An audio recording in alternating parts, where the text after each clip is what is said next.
My name is Victor Fuhrman. Some call me The Voice. I've always been fascinated with human nature, spirituality, science, and the crossroads at which they meet. Join me now and we will explore these topics and so much more with fascinating guests, authors, and experts who will guide us to Destination Unlimited.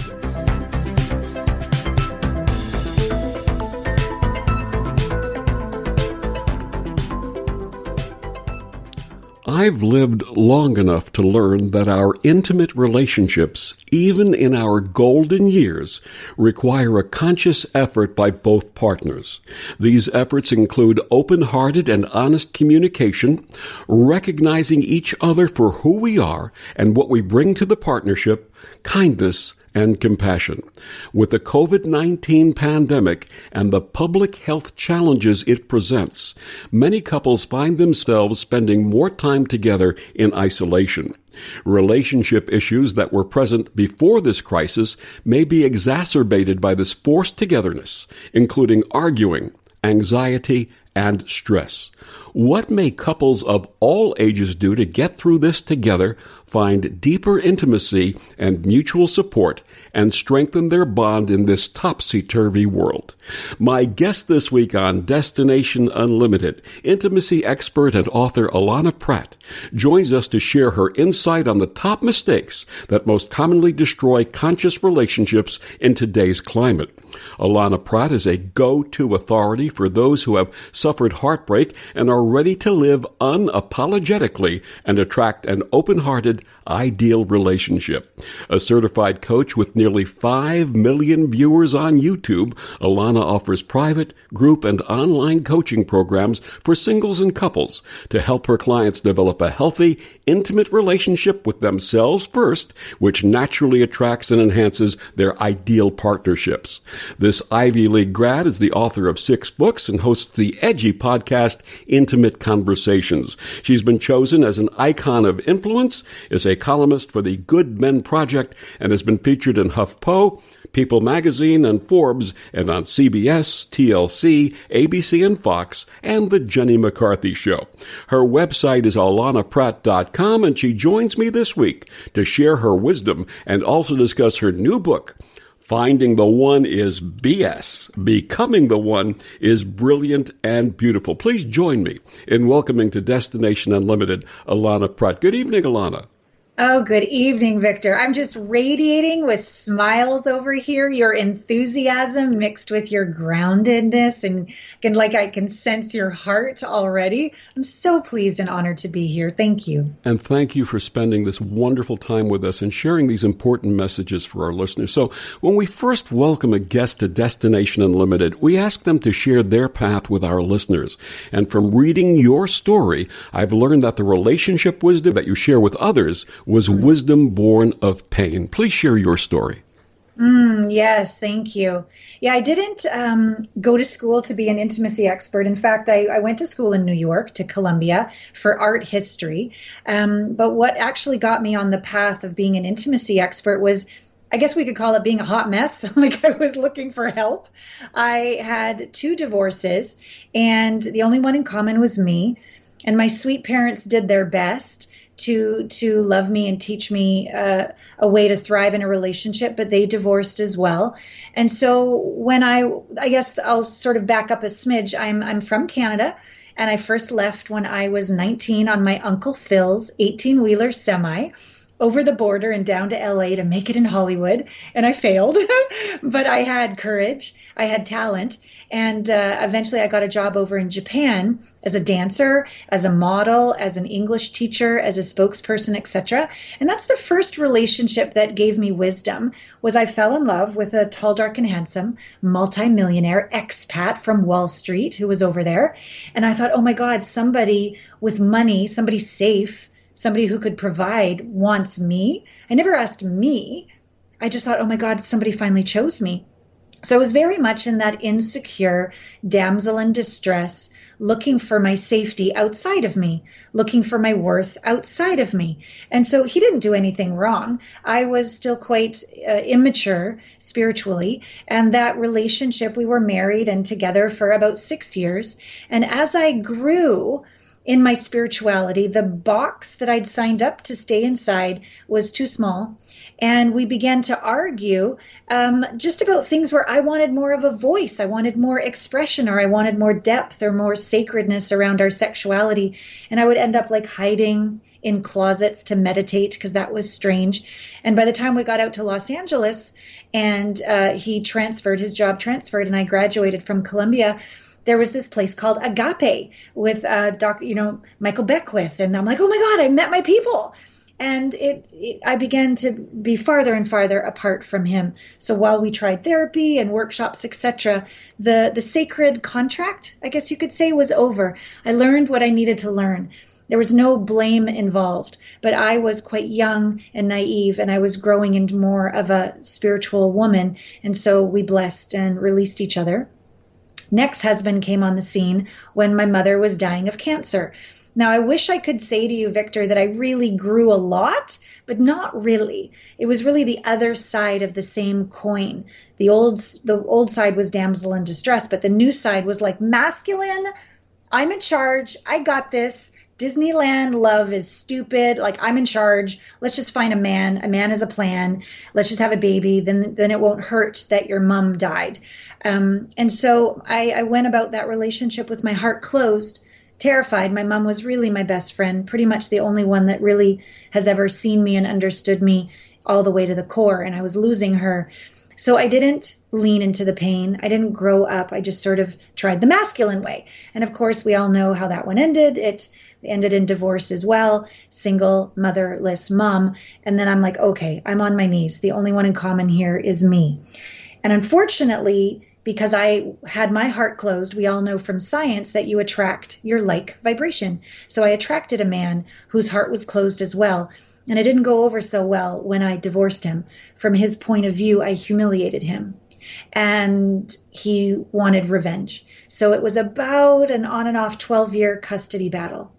And in the end, I relinquished most of my custodial time with our son just to create peace and let go and take the high road, but not after suffering through an extensive amount of humiliation, blame, my family turning against me, friends showing up, against me in court. It was awful. And in the end, not being able to see my son as much as I wanted either, and losing my house, going into $250,000 of legal debt. I was not a happy camper.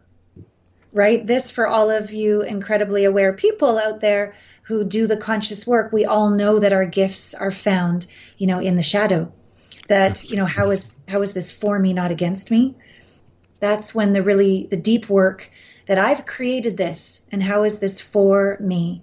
And what I realized is that girl that still needed all her safety and approval from others, that had to end. And because I lost the house and the money and the looking good and even having my son around, there was nowhere left to go but inside. And the good news is eventually, it took a while, but eventually all of those wobbly parts of Allana, the ones I didn't want anyone to see, I learned how to first allow her, stop judging her, and then love her unconditionally. And that, I'm sure all of you have had your different moments of oneness with the universe, but that was my first real big oneness moment when I finally brought all of my little wobbly parts home. I was in a cabin in the middle of nowhere, just like a controlled nervous breakdown. I just left and I found me. And instantaneously when I found me, I found the universe and had a direct experience with my true nature, from which I've never recovered, thank God.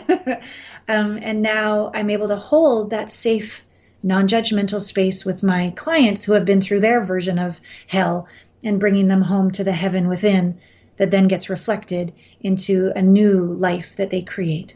Absolutely. There's an old line from a Moody Blues song from 1970 called Question, written by Justin Hayward.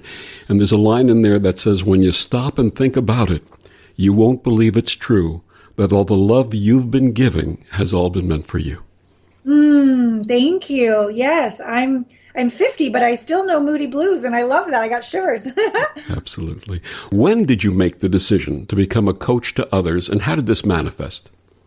Thank you. So after the first divorce, and we moved from New York City to Los Angeles, and I started going to Agape, I also started to go to Landmark Education, and I took all the different courses, and I became a self-expression and leadership head coach of various programs. So that sort of became the first coaching, but that was all volunteer. And then I got a divorce, and it was, I had a visa now. I could work in the States. So it was up to me to generate income. So that's when I started to be a relationship coach in general.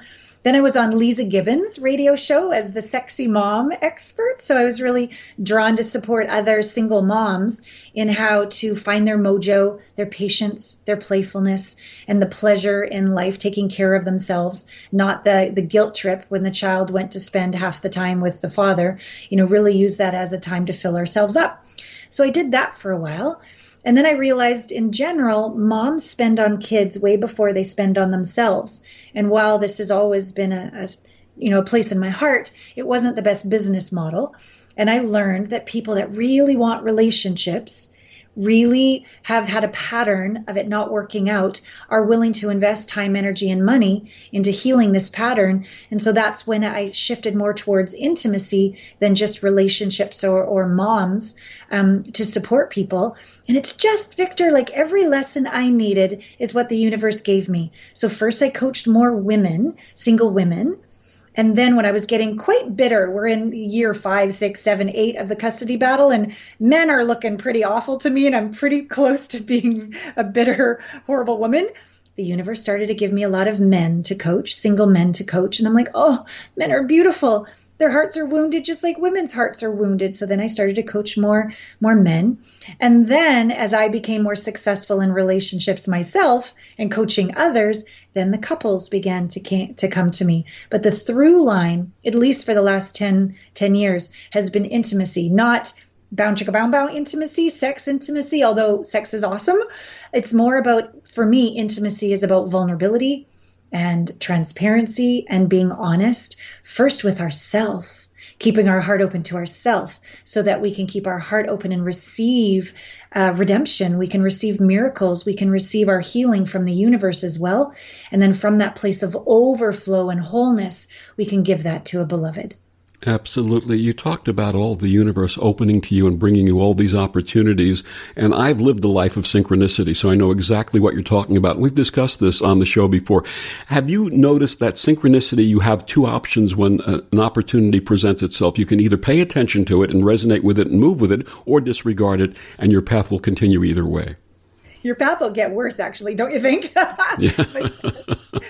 Yes, I totally agree. I love the point of view, and not just the intellectual or, cognitive point of view that the universe is always for me, never against me.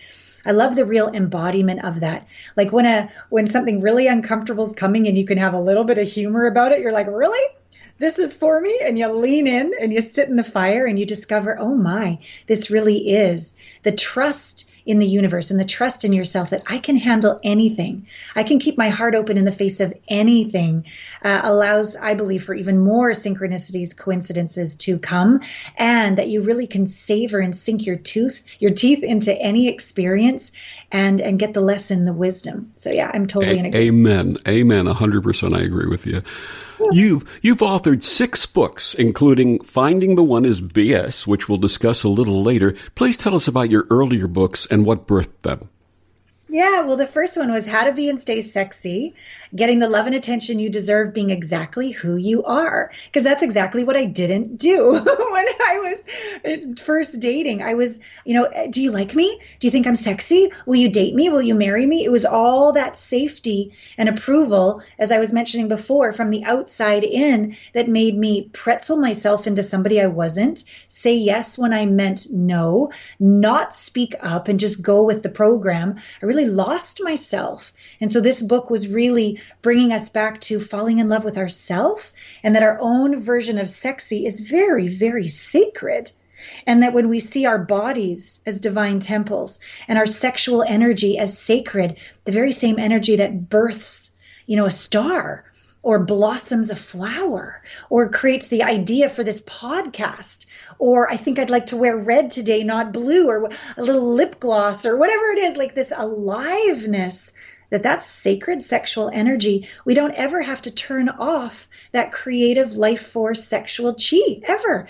And it allows for radiance, vitality, youthfulness. And I believe it's very attractive to our ideal partner. So that was one of the first books I wrote. And then when I started to move more into, oh my God, men aren't evil after all. Then, well, thank you. Yes. I read, how to be a noble badass, and, cure the nice guy and awaken your masculine grandeur. Because what I realized from a lot of the male clients is that they may never have had a mom or a girlfriend or a wife that saw their grandeur, that didn't judge them, that even if they came home and had lost their job, and she was scared, she wouldn't shut her heart down in blame. She would open her heart and sit in the fire and be that soft place for him to land and have compassion. That there was this capacity that, men can awaken men, obviously in ways that I can't, but there's a flavor that a conscious feminine can awaken in a conscious masculine, and it's magic. And even though obviously I'm not my male client's girlfriend, but that sacred sexual energy is more from like a divine feminine place where I would see their grandeur and something in them would wake up. And I said, oh my goodness, what if I could teach women how to be this for men, or even teach mothers how to be this for their sons? Because sacred sexual energy isn't just bow chicka bow bow, as I was saying. It's very healing. It's very caring. It's very tender. It's very nourishing. And to let that energy flow. So that birthed the book for men. And what was the next one after that? Oh my goodness. Okay. When mama's happy, everybody's happy. Yes. That was another one I wrote because I realized that I didn't have to be a victim, that I didn't see my son half the time. And I didn't need to say, I miss you. Your mom, don't guilt trip him. Let him have a great time with his dad. Celebrate that. And all the ways that we can, they always say put in your own oxygen mask first, right? But how many of the moms really do that? And they almost start to wear the badge of, I'm more exhausted than you. Oh, well, you're that exhausted? Well, let me tell you my story about being exhausted. It's almost like a badge to be depleted, which is exactly the opposite of what it requires to make us feel playful, give us the sense of presence, the sense of patience, the ability to have pleasure in the smallest things. And so I really enjoyed my single mom time. And I really enjoyed the creativity that I had, saying, okay, we're going to paint ourselves like Cirque du Soleil dancers and run around the backyard this weekend. Or, okay, we're going to have dinner in the driveway. Get the blankets, get the pillows, get the matching game. Yes, we're going to eat our mac and cheese under the main table in the house by flashlight with our fingers and make a mess. Like all the fun things we did came from me filling my tank up first and giving from the overflow. Absolutely. And prior to Finding the One is BS, what was your last book? The last one, and I'm in there actually reworking some of that as well. There's another one for, oh my God, I can't even remember all my books, Victor. I think there's another one for men in there, but I can't remember. But there's another one that I'm retitling. It used to be called 7 Steps to Manifest Your Beloved While Staying True to Yourself, and it's still a good one. But I'm redoing that now that I've launched a dating app, and it's going to be called Manifesting Your Heartmate While Staying True to Yourself. Because I've learned a lot about heart coherence, a lot about science. I'm kind of a geek. I love to interview quantum, psychologists and scientists on my show. So I really want to help people understand it's not always a better mindset. What creates the mindset is the heart set. That's the efficient way. So I'm always learning, I'm always growing, and I'm always a student. Absolutely. My guest this week on Destination Unlimited, Allana Pratt. She's the author of Finding the One is BS, Becoming the One is Brilliant and Beautiful. Allana, please tell our listeners where they can get your books and your new app. Talk about the new app and your website and your podcast. Oh, thank you. I remembered the 5th book. Hang on. Scoring a Relationship. Turning gifts into experiences she'll never forget. So anyways, thank goodness my brain's still working. Yes, so my site, allanapratt.com. You can go there for all of the books. You can also find them on Amazon. And if you go to heartmates.app, this is my dating app where we become the one to find the one. It's an intimacy training and a dating app all rolled into one. And it's inclusive of all different genders, sexual orientation, colors of skin, ages. This is one big love puddle where we grow together and practice opening our heart so that we can not only become the one to find the one, but keep the one. And of course, your books are available wherever wonderful books are sold, right? That's right. Definitely. All over Amazon as well. Yes. Absolutely. And we'll be back with more of Allana Pratt after these words on the OMTimes Radio Network.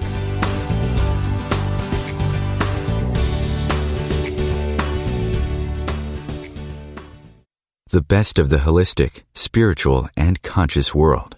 OMTimes Radio. IOM-FM. OMTimes Magazine is one of the leading online content providers of positivity, wellness, and personal empowerment. A philanthropic organization, their net proceeds are funneled to support worldwide charity initiatives via Humanity Healing International. Through their commitment to creating community and providing conscious content, they aspire to uplift humanity on a global scale. OMTimes, co-creating a more conscious lifestyle. Hello, I'm Sandy Sedgbeer, host of OMTimes Magazine's flagship radio show, What is Going On? My passion is sifting through information, research, and innovations from new thought teachers, speakers, and researchers pushing back the boundaries of what we know about life, energy, metaphysics, and the universe.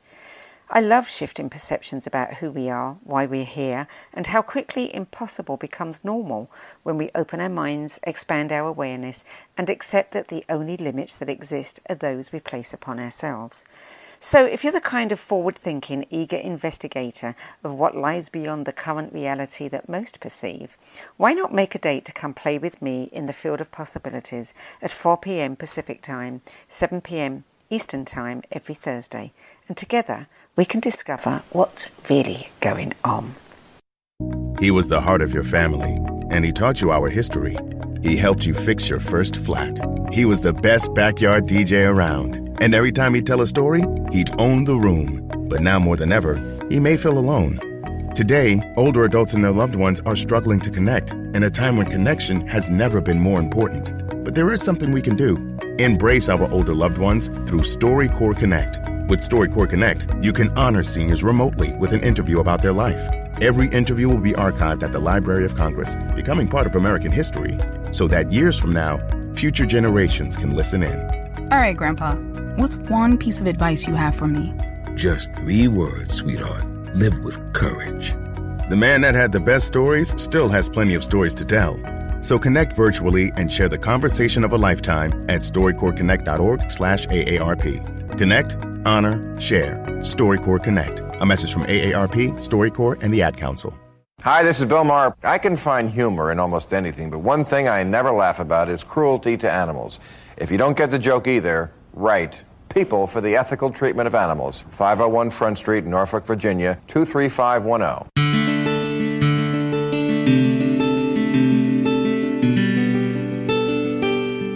Back on Destination Unlimited, my guest this week is Allana Pratt. She's the author of Finding the One is BS, Becoming the One is Brilliant and Beautiful. Allana, couples had issues long before the current pandemic crisis. What was the recurring theme in most of these difficult relationships? Thank you. Yeah, it's about the inability or lack of practice of being able to keep your heart open for those tough conversations. Everybody's able to get along when they're not triggered. They use the best part of their brain, their prefrontal cortex. They're able to listen to their intuition. Things are great. As soon as something happens that makes you feel mad or scared or triggers a time when you were very abused or sad, the brain only gives us 5 seconds to stay present. And if we don't do different behaviors, which I'm happy to share about, within 5 seconds, we go back into that reptilian brain, fight or flight or freeze. And that's when we hit below the belt. That's when we see red and we say things we can't imagine we just said. And that's when we can't take it back. And it's very difficult to make up for the damage done when we've really abused or hurt our partner so deeply. And so that's what they would come to me for, Victor, is they were each in their own corner. It wasn't safe to open their hearts. It wasn't safe to dive in and have those tough conversations. So then they didn't have that conversation anymore. And then the next weekend they had a fight about something else. So they don't talk about that anymore. And then all of a sudden they're not talking about anything. And there's no more depth and no more meaning to the whole relationship. And they become roommates that do that passive aggressive thing every so often, roommates that stop spending time with one another, and the contempt begins and the respect goes down. So this is the painful place a lot of couples come to me in. And so they're roommates right now, but before COVID-19, they had the ability to go elsewhere and have time alone and separate themselves. But in the midst of COVID-19, especially in dense population areas, many couples and families have been virtually locked in their homes. How does this closeness trigger issues that may have been under the surface?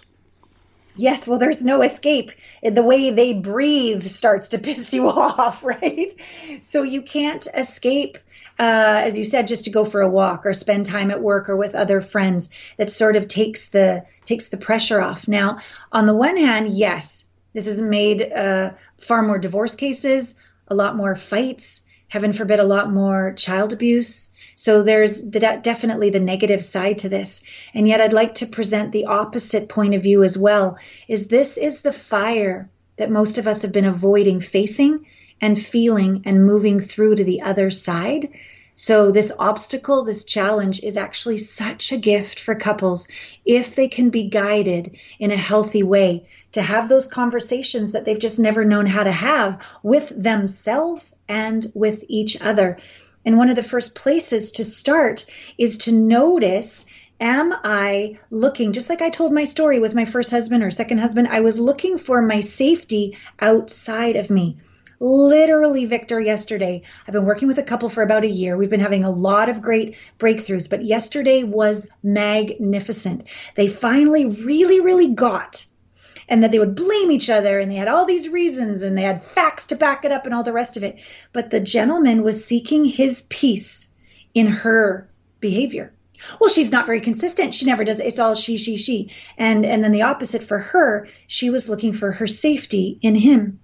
Well, how am I supposed to feel safe if he does this and he does that? It's the exact same issue that I was dealing with, that they were dealing with. And so when I finally took them through, okay, what if for the gentleman, his peace was his own job? Just like we look to someone else to make us happy, happiness is our own job. What if our own inner safety, our own inner peace and security is our own job, and we take the other one off the hook, and then we come from fullness back towards each other with a full heart and an open heart?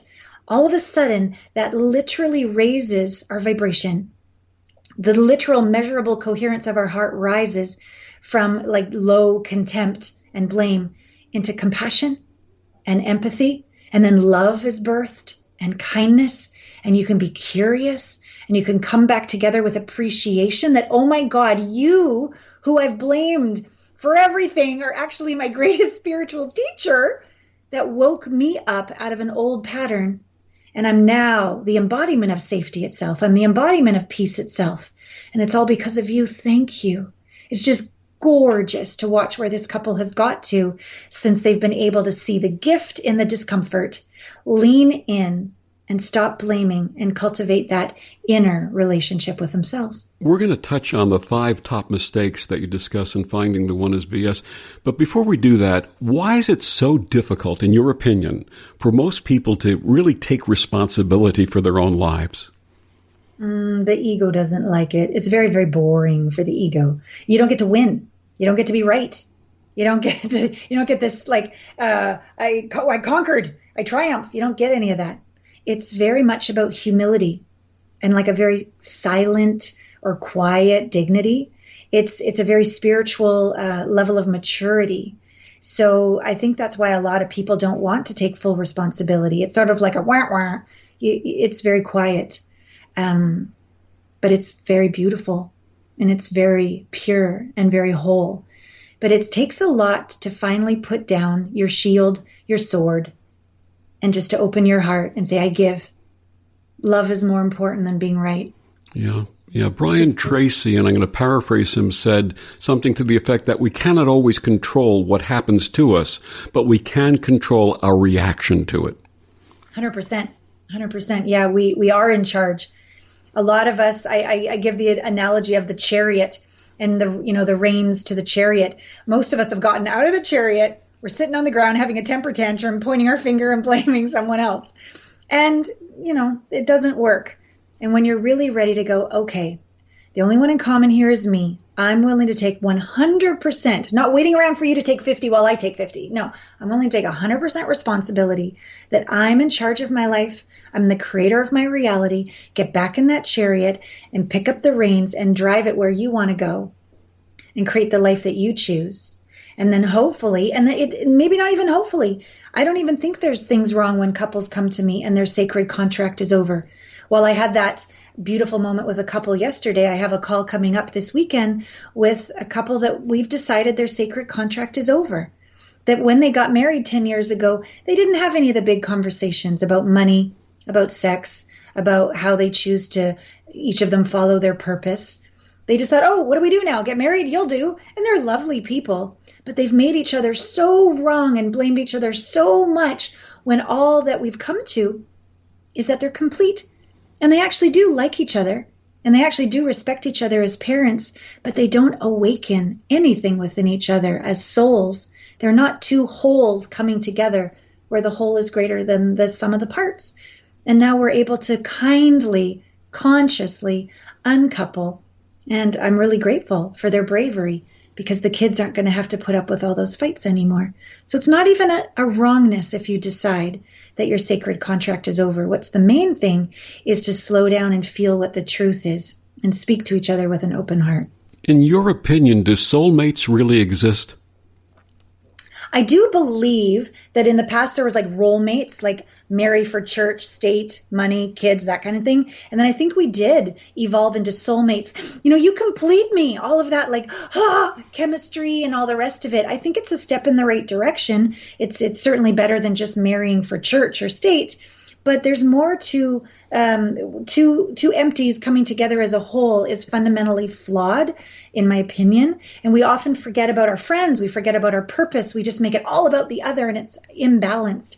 I think the next level is a whole mate, or what I like to call a heartmate, where it's two whole people, not perfect, but two whole people, where the whole, as I said, is greater than the sum of the parts, where we don't need each other. We choose each other. I think soulmate relationships are really there for growth, where you attract your wound, you attract your shadow, and it's quite intense, but it's for growth. But I think there's something even more mature that we're moving towards. Your new book is called Finding the One is BS. Become the One is Brilliant and Beautiful. What inspired this book? All of my hot mess. So I was so determined that I literally would feel this sense of anxiety and spinning, and I wouldn't breathe deeply. And I was still on edge until I found the one. And then I would rest, but not really, just for a second, because now I got to keep the one. Okay, well, what do I need to lie about? What push-up bra do I need to, what do I need to say? All of these strategies to try to clasp on and desperately keep the one. And of course, that pushes love away.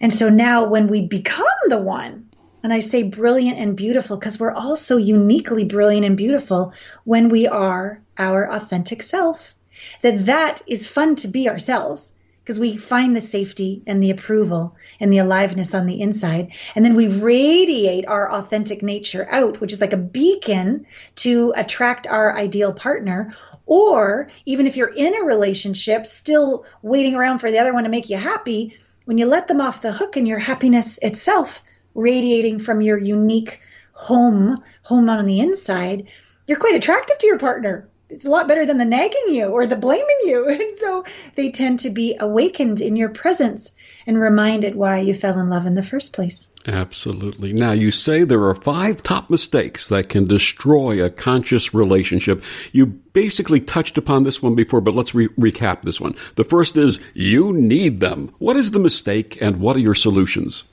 Yeah, so we need them to be happy, to be confident, to be enough, seeking your worth in another's approval or their attention. And as we've said before many times, this clearly doesn't work. And what does work is to become the one to find the one. So what does that even mean? It's, can I come home and love my wobbly parts as much as my triumphant parts? Can I actually unconditionally, without condition, never lean away from myself and always lean in and grab that little you inside who needs to be heard, needs to be listened to, and needs to be loved? And if we can do that, we are whole. We've become the one on the inside. I believe that gives us a moment of oneness with the universe. And then from no agenda, no strategy, just presence. Hi. We can just be ourselves with our partner. Absolutely. The second of this top 5 relationship hit parade is you wait for Mr. or Mrs. Trustworthy. Why does this backfire, and who should we put our trust in? I love this because, you know, when we get hurt, and all of us have been hurt on some level, and then we say, I'm never going to get hurt again, and I'm going to wait around for my partner or whoever I'm looking to date to be perfect so that I'll never get hurt again. But that is actually a resistance. And your fear often attracts the worst nightmare, the worst case scenario. You get hurt again because you're actually being fear. You're focusing on fear. So this is what I believe. The only one we can actually trust is ourselves.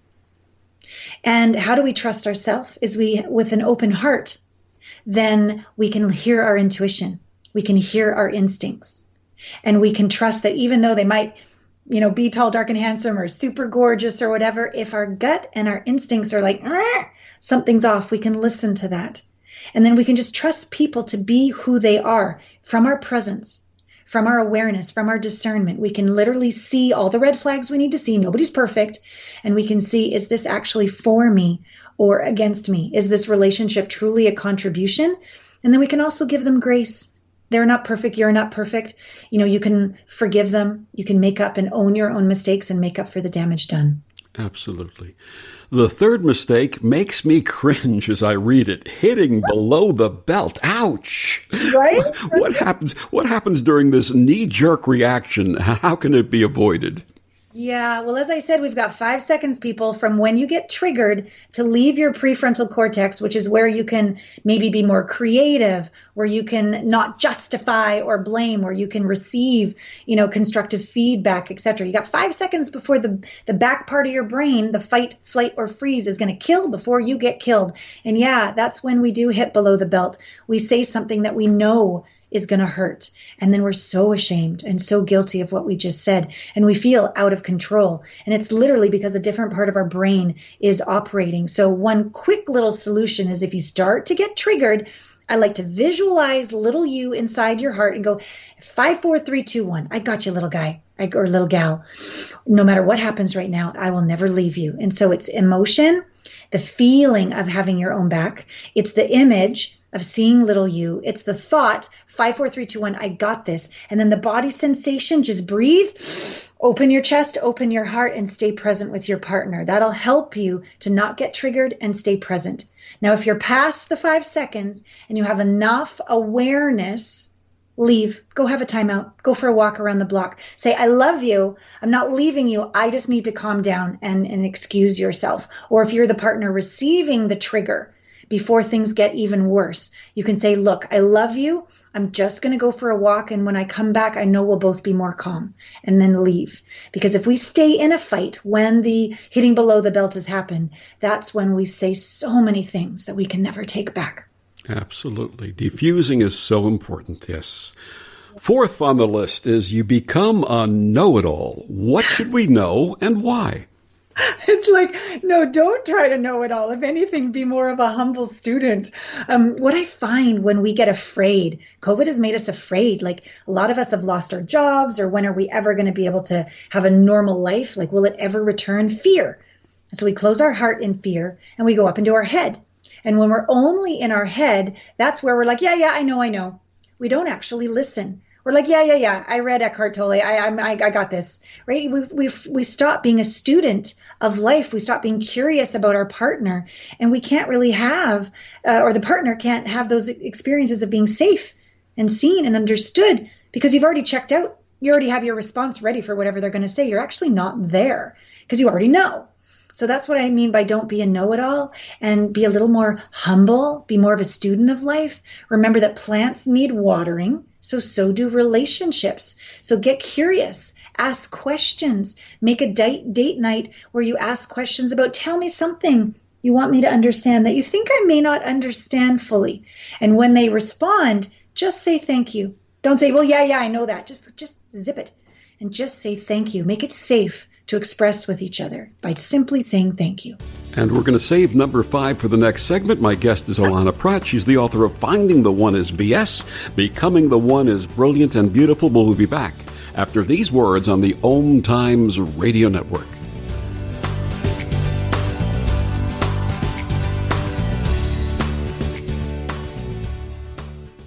Humanity Healing International is a small nonprofit with a big dream. Since 2007, HHI has been working tirelessly to bring help to communities with little or no hope. Our projects are not broad mandates, nor are they overnight solutions, but they bring the reassurance that no one is alone and that someone cares. To learn more, please visit humanityhealing.org. Humanity Healing is where your heart is.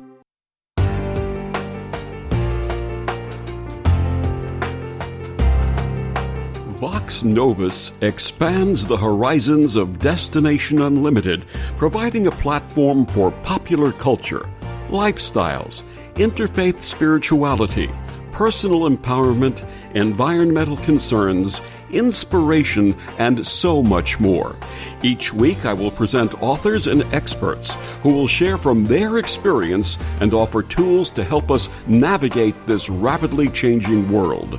Join me, Victor the Voice Fuhrman, each Thursday evening at 8 p.m. Eastern on OMTimes Radio, and listen to the Vox Novus, the new voice.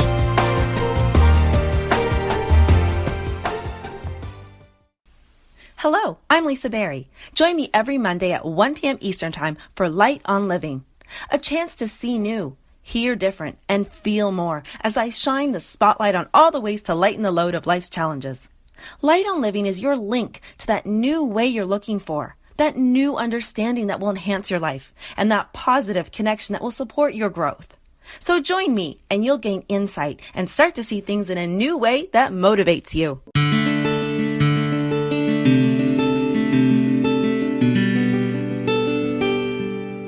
Back on Destination Unlimited, my guest this week is Allana Pratt. We're talking about her book, Finding the One is BS, Becoming the One is Brilliant and Beautiful. So we talked about the top 4 on the Destroy Your Relationship list. We're going to look at now number 5, and the top 5 mistake is you hide your truth. When you do that, who's being deceived? Everyone. Such a great question. Yeah, remember how I was giving that example before? Like you have a fight, and the next weekend you don't want to fight again, so you don't talk about that.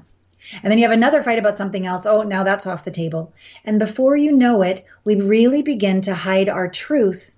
Maybe we're afraid if we speak up, the fight will happen, or maybe they'll reject us, or they'll stop respecting us, or they'll pull away sex, or they'll pull away conversations, and things will get worse. So we just pretend we're happy when we're not. We just say, yeah, when we really mean no. We're like, sure, let's go for a run when you hate running. Or it could even be, wanting to have another child. And you say, sure, let's have another child when you really actually don't want another child. It can be a very deep, meaningful withholding of truth that has a lot of consequences to a little baby coming in the world and not really being chosen. So we really want to go, okay, first I need to listen to myself. So I need to make time to slow down and listen to my truth. 2, I need to listen to my body's wisdom. Like when that sad comes up, or that scared comes up, or that shame comes up, lean in. Find that little you inside that needs a hug, not a bash over the head with a 2x4. Listen to this part of you. Let it speak. We can also say, listen to your heart's whisper. There's a knowing. We know before we think. There's a lot of scientific proof that people have been hooked up to different nodes in their brain and in their hearts, that the heart knows way before the brain figures anything out. So listen to that heart's whisper. honor it, give it validity, give it space, give it listening. So that would be like step one. Step two is then to create that safe space with your partner where it's okay to agree to disagree. We don't have to agree on everything. But what if we could actually have the first job is understand, not agree? What if we started to have conversations on a weekly basis where we were seeking understanding, where we were recreating the sense of safety and connection between the two of us, where it was okay just to be honest and raw and transparent and vulnerable. And the other person would say, wow, I hear you. Tell me more. I got you. Absolutely. What an amazing thing. Right? It's exquisite. That's what we're, I believe, really aching for at the bottom of it all. And overall, the gift that COVID gives us. Yes, it's uncomfortable. The path can be uncomfortable before we get there. But this is the kind of nourishing, exquisite communication that can happen. And then you go, oh my God, communication really is the relationship. When communication dies, so does the relationship. And I'm at choice here. I can change this. I can invite my partner into this deeper conversation, and I can practice this deeper conversation with myself and with the divine. And we want to be able to sacredly listen and receive the information because, as the wise one once said, we have 2 ears and 1 mouth. Listen twice, speak once. Nice. Very nice. Yes, I agree. What do you say to someone who says, I'm never going to find the one, or the woman who says, there are no good men out there? Yeah, I say, what do you love about thinking about that? I don't try to argue. I don't try to give them some different point of view and try to outsmart their mind. I ask them, what do you love about thinking that? What do you love about believing that? We're like, well, it's true. I go, but look a little deeper. So for example, if there's no good men out there, what do you love about believing that? Well, if you believe that, you'll never take an action to meet someone. You'll never open your heart. And you'll never risk getting hurt. You'll never have to be vulnerable. You get to be alone and right. So you love being alone and right. No, well, maybe actually I'm terrified of being hurt again. Got it. And then within 2 minutes, they're crying and I got them. And then I say, oh, so tell me about that. And then we get to integrate, process, and heal those wounds that are leading to those negative beliefs. I don't just try to do 10 more affirmations on top of the negative belief. I call that sprinkles on top of an ice cream cone of crap. It doesn't work. But if you can get up under and let it be okay that there is this buried emotion, and we all know that we can't create or destroy energy. We can change it though. We can be alchemists. So I hold space and take them through these quantum psychology processes for that fear of being hurt again, or that real owie that's never been processed, and get them through to the other side, back to presence, back to grace, which is also another way of saying choice. I'm an allowance of what was.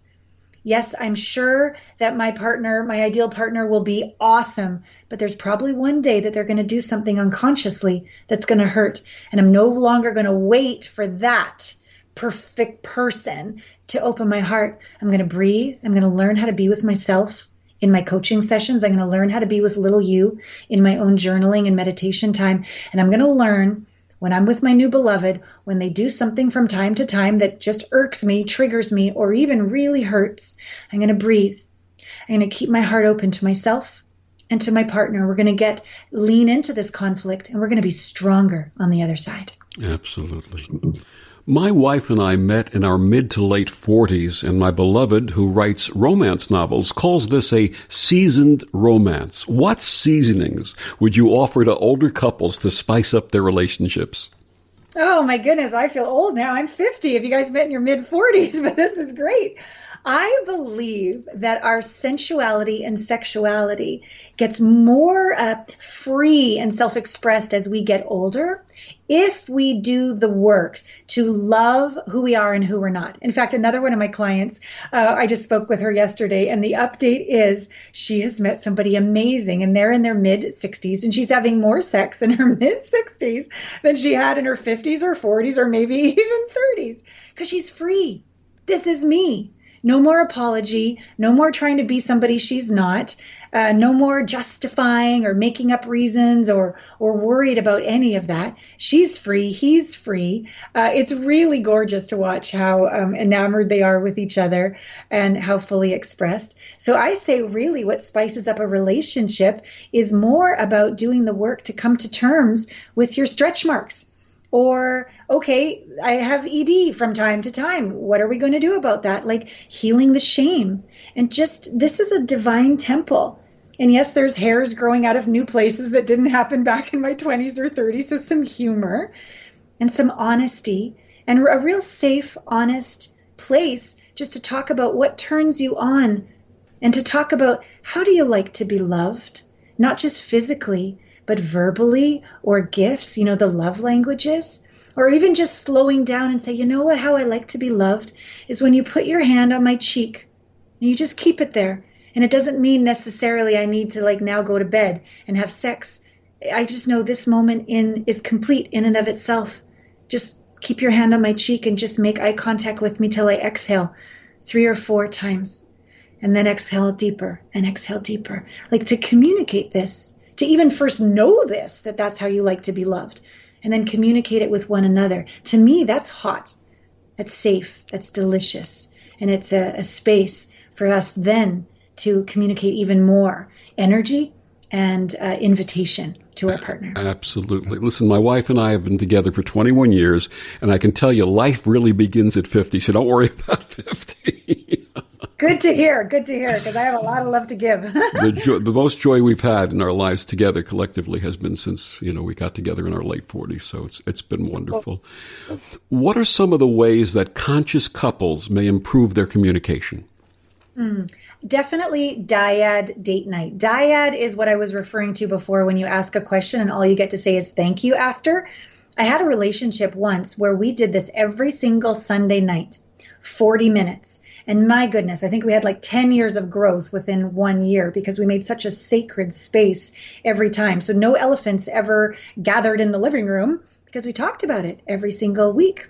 So the structure of a dyad, and this is in it's in the book, Finding the One is BS. And what you basically do for the first 5 minutes is you tell each other what you like about each other. And so I really like your smile. And the other person would say, thank you. I really like your meatloaf. Thank you. Right? So just 5 minutes back and forth. This opens the heart with affinity. The next 5 minutes is tell me something you think we align on. A lot of couples will fight or get scared and then go on opposite teams. But when you're reminded every single week and you feed what we're on the same team about, it really helps when there's some things that we have to agree to disagree on. So that's, again, 5 minutes back and forth, and all you say is thank you. And you really learn, oh yeah, we agree on this. We're aligned on that. And then the third question changes every single week.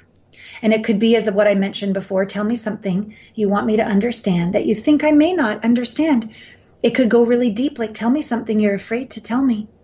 It could be kind of sexy, tell me something about you and oral sex. It could be something broaching a topic, tell me something about you and our kid who's in the detox center right now.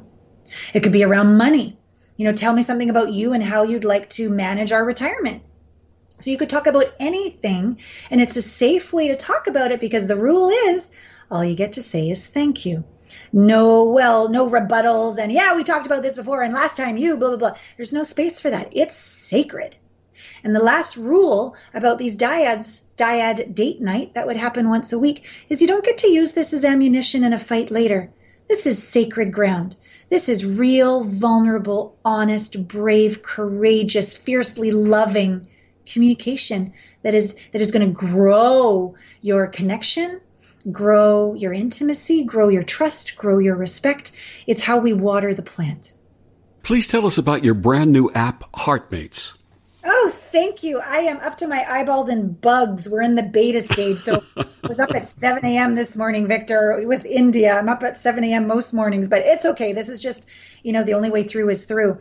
So it's called Heartmates. You can find it at heartmates.app, and it's about my intimacy training. So it's an online digital program for a year. It's the dating app, and it's also weekly live Zoom calls where you practice communicating, because communication, as I've said, is the relationship. But a lot of times when we, oh my God, I have a date, we stop being ourselves. And so if we practice communicating, doing all the inner work to heal in the curriculum, but also practice communicating with people of conscious, like-minded, like-heartedness, by the time we get in front of someone we really like, we're a lot more, we will be ourselves. There's a lot better chance we're going to be authentic and be ourselves. So this is the dating app that I've really created as a response to the complaints of my clients of all ages, 20s, 30s, 40s, all the way up to 70s, who are like, hey, I meet somebody great. It's a couple weeks or 3 months, and then that first tough conversation comes, and they disappear. And I'm devastated, and I'm really close to giving up on love. Where are the conscious people, Allana, who sit in the fire, who lean in like you teach us, who are on our group calls, and who tell the truth? Well, sometimes they fall in love, actually, in my group calls. Stephen and Mary Beth did, and they've been together for years. So sometimes I'm like, well, how can I make this bigger? How can I create a larger group of people who are in it to do the work to become the one? And so that's why I started the dating app. Wonderful. Her book is called Finding the One is BS. Becoming the One is Brilliant and Beautiful. Allana Pratt, please tell our listeners one more time where they can find out more about you and this amazing work. Oh, thank you. My website, allanapratt.com. It's with 2 L's, ALLANAPRATT.com. Also a podcast, Intimate Conversations, some delicious conversations there. My YouTube channel. I love to answer people's questions. All my books are on my site or on Amazon. And yes, if you're single, please come into this dating app at this time because there's so many amazing bonuses in the founder circle. A lot of fun we're having during the holidays, which tends to be a time when it's a little harder on single people to be alone. Allana, thank you so much for joining us and sharing your experience and your wisdom. Thank you so much for having me. I have shivers on my arms right now, Victor. You're like soul family. I'm so honored. Thank you. And I feel the same way. And thank you for joining us on Destination Unlimited. I'm Victor the Voice Fuhrman. Have a wonderful week.